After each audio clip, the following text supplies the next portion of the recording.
प्रधानमंत्री अमेरिका के दौरे पर है, लेकिन उसको लेकर लगातार सोशल मीडिया पर तंज कसा जा रहा है। जहां प्रधानमंत्री के समर्थक प्रधानमंत्री के वाहवाही कर रहे हैं, वहीं विपक्ष जो है वो पूरी तरह से प्रधानमंत्री की आलोचना कर रहा है। वहीं सोशल मीडिया पर तमाम पत्रकार जो हैं वो सोचिए, सोशल मीडिया जो है पूरे सरकार के खिलाफ है। टीवी अखबार जहां प्रधानमंत्री की महिमा मंडित कर रहा है, वहीं सोशल मीडिया पर आप देखेंगे तो ऐसा लगेगा जैसे प्रधानमंत्री चारों तरफ से घिरे हुए हैं। सबसे ज्यादा अखिलेश यादव और राहुल गांधी ने दो बड़े तंज किए हैं। अखिलेश यादव 37 सांसदों वाले दल के नेता हैं, मेंबर ऑफ पार्लियामेंट हैं।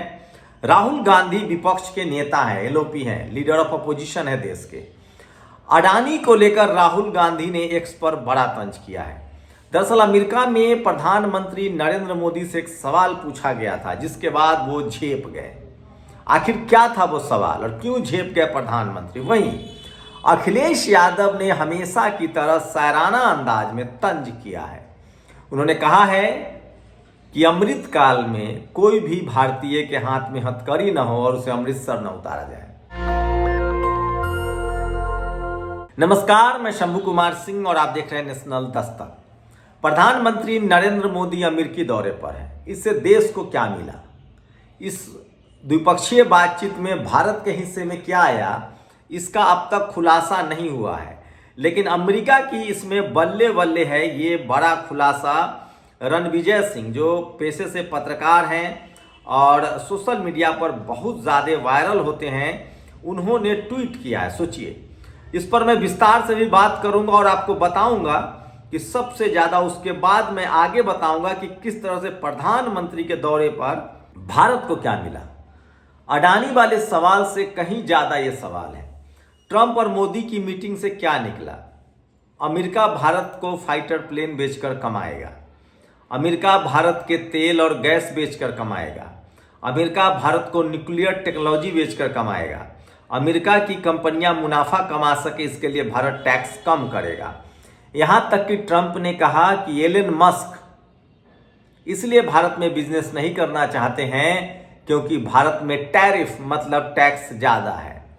अब सोचिए, जो सारे समझौते हुए हैं, ये जो मैंने आपको बताया, खासकर फाइटर प्लेन, गैस और तेल, न्यूक्लियर टेक्नोलॉजी और कंपनियां जो भारत आएंगी, इसमें भारत के लिए कुछ नहीं है। भारत सिर्फ एक उपभोक्ता बन गया, हम बाजार बन गए हैं।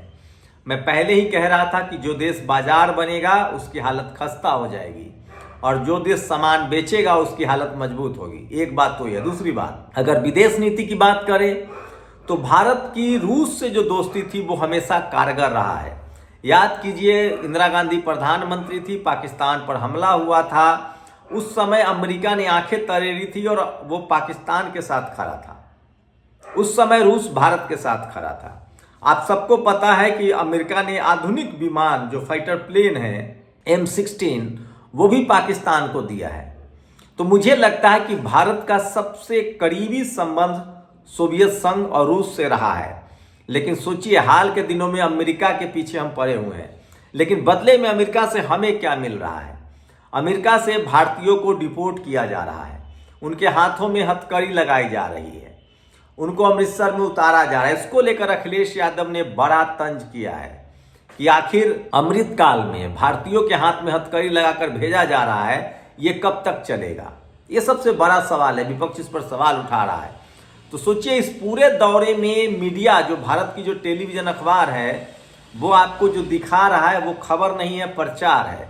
खबर यह है कि भारत फाइटर प्लेन खरीदेगा, भारत तेल और गैस खरीदेगा, भारत न्यूक्लियर टेक्नोलॉजी खरीदेगा, अमेरिकी कंपनियों का मुनाफा कमा सके। लेकिन सोचिए, वही भारत, मुस्लिम देश जितने हैं वहाँ भारत अपना निर्यात करता है। हम वहाँ खाना भेजते हैं, हम वहाँ रेड मीट भेजते हैं, फिश भेजते हैं, तमाम चीज़ें भेजा जाता है। तो भारत को मिडिल ईस्ट के व्यापार में सबसे ज़्यादा फायदा होता है। ये सबसे बड़ी खबर है जो आपको बताना था। टीवी अखबार आपको दिखाएगा प्रधानमंत्री बीच में खड़े हैं, साइड में खड़े हैं, किसने हाथ मिलाया, किसने हाथ नहीं मिलाया। ये खबर नहीं है, ये मार्केटिंग है, ये प्रचार है। कौन किससे हाथ मिलाएगा ये खबर नहीं है। खबर ये होता है कि द्विपक्षीय संबंध में कौन कितना बड़ा अपने देश के लिए बिजनेस डील कर पाता है। क्या भारत को इस पूरी डील में क्या मिला है, ये आपको मैंने बताया। तो सोचिए, आज़ादी के 75 साल बाद भी हम सिर्फ खरीदार हैं। क्यों? क्योंकि हमारी सरकार इन्वेस्टमेंट टेक्नोलॉजी पर नहीं करती है। हमारे यहाँ के धन्ना से टेक्नोलॉजी पर इन्वेस्टमेंट नहीं करते हैं। सोचिए, तो सुंदर पिचाई से मीटिंग हो या एलन मस्क से मीटिंग हो, सुंदर पिचाई भारत की तरफ से काम नहीं कर रहे हैं, वो गूगल के लिए काम कर रहे हैं। एलन मस्क भी जो है वो अमेरिका के हितों की रक्षा कर रहे हैं। हम सिर्फ और सिर्फ, हमारी मीडिया ये सब सवाल नहीं पूछता है कि हमें क्या मिल रहा है। सोचिए, अगर भारत अमेरिका से न्यूक्लियर डील कर रहा है, फाइटर प्लेन खरीद रहा है, तो क्या हम शर्तें नहीं रख सकते हैं कि हमारे लोगों को वहां काम करने दीजिए, वहां आने दीजिए? लेकिन ये सब कुछ नहीं है। इस डील में जो था वो बता दिया। दूसरी बड़ी खबर है कि प्रधानमंत्री मोदी से अडानी पर सवाल पूछा गया। उसके बाद प्रधानमंत्री झेप गए, वो नाराज दिखे और उन्होंने संभाला और कहा कि हम वसुधैव कुटुंबकम की बात करते हैं, ग्लोबल विलेज की बात करते हैं, और अडानी को लेकर इस तरह की बातें दो राष्ट्राध्यक्षों के बीच नहीं होता है। लेकिन सवाल है कि जब आप ग्लोबल विलेज की बात करते हैं, वसुधैव कुटुंबकम की बात करते हैं, तो आखिर भारतीयों को हथकड़ी लगाकर क्यों भेजा जाता है? ये कह के मत टाल दीजिएगा कि वो अवैध तरीके से रह रहे हैं। 7 लाख से ज़्यादा भारतीयों पर गाज गिरने वाली है और इस पर कोई ठोस बात सामने नहीं आई है। मैं फिर कह रहा हूं, इस देश की मीडिया ने बिल्कुल सरेंडर कर दिया है, वो सवाल ही नहीं पूछ रहा है। इसलिए यशवंत ने लिखा है, जो भ्रांस के संस्थापक हैं, कि जो ये प्रेस कॉन्फ्रेंस हुई अमेरिका में, खैर टेलीप्रॉम्प्टर था, उसमें कोई बुराई नहीं है, सवाल लिख के जवाब दिया जा सकता है। लेकिन सवाल है कि जिस तरह से व्हाइट हाउस में प्रेस कॉन्फ्रेंस होती है, क्या भारत के प्रधानमंत्री भारत में कोई प्रेस कॉन्फ्रेंस करेंगे? ये बड़ा सवाल है। राहुल गांधी ने सवाल उठाया है कि प्रधानमंत्री नरेंद्र मोदी देश पर, अडानी पर कुछ बोलते नहीं है, चुप्पी साध लेते हैं। दूसरे देश में उनसे सवाल पूछा जाता है तो वो कहते हैं कि हम इन मुद्दों पर बात ही नहीं करते हैं। तो सवाल है कि वो अडानी पर कब बोलेंगे? ये सबसे बड़ा एक सवाल है जो उठाया जा रहा है विपक्ष की तरफ से। तो आप सोचिए कि प्रधानमंत्री के दौरे पर बात निकलेगी तो दूर तलक जाएगी। लोग जालिम हैं, हर एक बात को ताना देंगे, बातों बातों में मेरा जिक्र भी लाएंगे। इनकी बातों का जरा सा भी असर मत लेना, वरना चेहरे के तअस्सुर से समझ जाएंगे। चाहे कुछ भी हो, सवालात न करना उनसे, मेरे बारे में कोई बात न करना उनसे।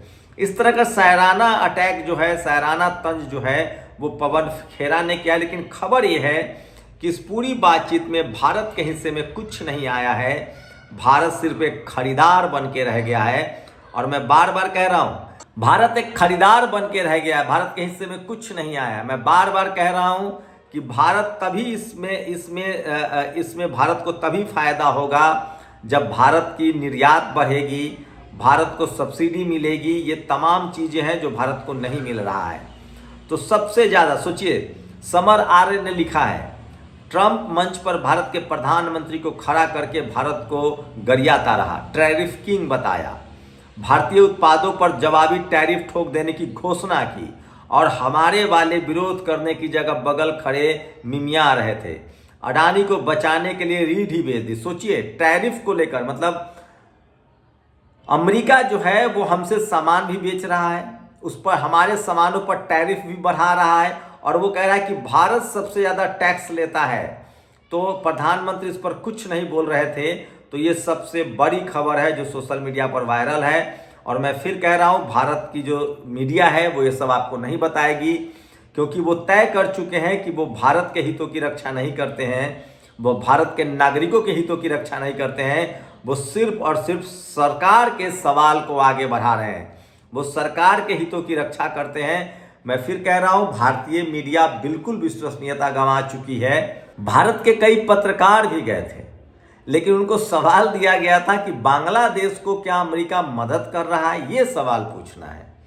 तो इस सवाल के जवाब में भी ट्रंप ने लगभग पल्ला झाड़ ही लिया, टाल ही दिया। लेकिन क्या जो भारतीय पत्रकार अमेरिका गए हैं, जो व्हाइट हाउस में पीसी कर रहे थे, क्या वो उम्मीद कर सकते हैं कि प्रधानमंत्री नरेंद्र मोदी की अगली पीसी भारत में होगी? तो विदेश दौरे पर जो भारत का टीवी अखबार आपको दिखा रहा है, मैं ये बात सिर्फ मोदी के लिए नहीं कह रहा हूँ, नरेंद्र मोदी प्रधानमंत्री के लिए नहीं कह रहा, कोई और भी सरकार हो, अखिलेश यादव, मायावती जी की और भारत की मीडिया की ये भूमिका रहेगी, तो भी मैं मुद्दे की बात करूंगा कि इस दौरे में भारत एक खरीदार के तौर पर आया है और अमेरिका दबाव बना रहा है कि आप टैक्स कम कीजिए ताकि एलन मस्क को बिजनेस का रास्ता खुले। जबकि अमेरिका भारतीयों को बाहर निकाल रहा है, वो अमेरिका से भारत से जाने वाले चीज़ों पर और ज़्यादा टैरिफ लगा रहा है, टैक्स लगा रहा है, वो सब्सिडी खत्म कर रहा है, वो ग्लोबल जो जो जो मदद है, आर्थिक मदद है, उसको भी खत्म कर रहा है। तो सोचिए, अमेरिका अपनी इकोनॉमी को मजबूत बनाने के लिए टैरिफ बढ़ा रहा है और भारत को कह रहा है कि टैरिफ कम कीजिए ताकि मस्क का, सोचिए, भारतीयों को बाहर निकाला जा रहा है, लेकिन अमेरिका के राष्ट्रपति चाह रहे हैं कि अमेरिकी कंपनियों के लिए भारत के दरवाजे पूरी तरह से खोल दिए जाए। दोस्ती की ये शर्त बहुत महंगी नहीं लग रही आपको? मेरे हिसाब से भारत की विदेश नीति में रूस का बड़ा इंपॉर्टेंस है और हमेशा मुसीबत के समय रूस भारत के साथ खड़ा था। शुक्रिया। नेशनल दस्तक की आपसे गुजारिश है कि अगर इसको बचाना चाहते हैं तो नेशनल दस्तक को सब्सक्राइब करने के लिए रेड कलर के सब्सक्राइब बटन को दबाएं, फिर बेल आइकन की घंटी दबाएं। नेशनल दस्तक को बचाने के लिए बहुत जरूरी है कि हर खबर को शेयर करें, लाइक करें, कमेंट जरूर करें।